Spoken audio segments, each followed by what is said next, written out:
Répondre aux tentatives désespérées de M. Jean-Marc Fournier, le leader du gouvernement, pour faire diversion sur le fond du sujet, c'est-à-dire sur le projet de loi sur le taxi et la concurrence déloyale d'Uber. J'invite tous ceux qui nous écoutent, et j'invite surtout Jean-Marc Fournier d'aller voir les vidéos de notre travail en commission hier après-midi, et il verra que j'ai parlé à moi tout seul, argumenté à moi tout seul, plus que tous les députés libéraux réunis, y compris le ministre. Et qui plus est, une autre de ces tentatives de diversion sur le sujet, c'est de prétendre qu'il fallait que je sois là pour le vote, mais j'apprends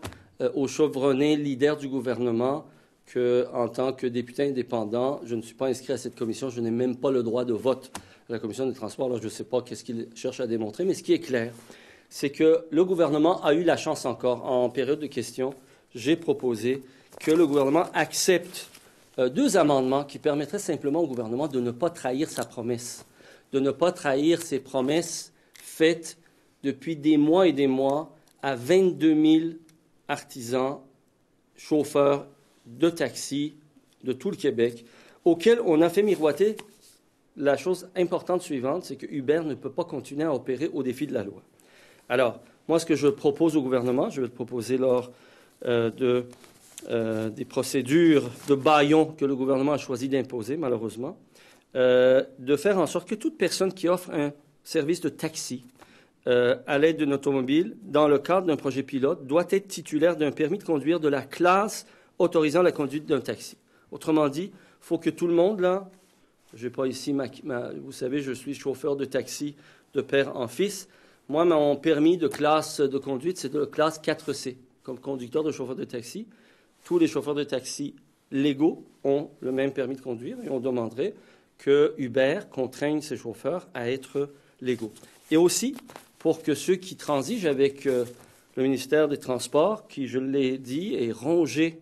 par des questions d'intégrité, rongé par des irrégularités,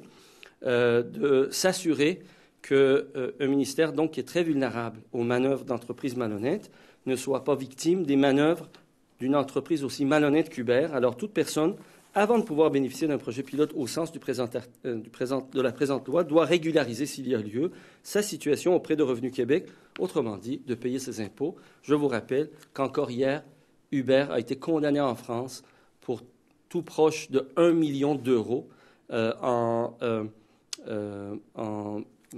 amende de toutes sortes pour ces irrégularités. Et en plus,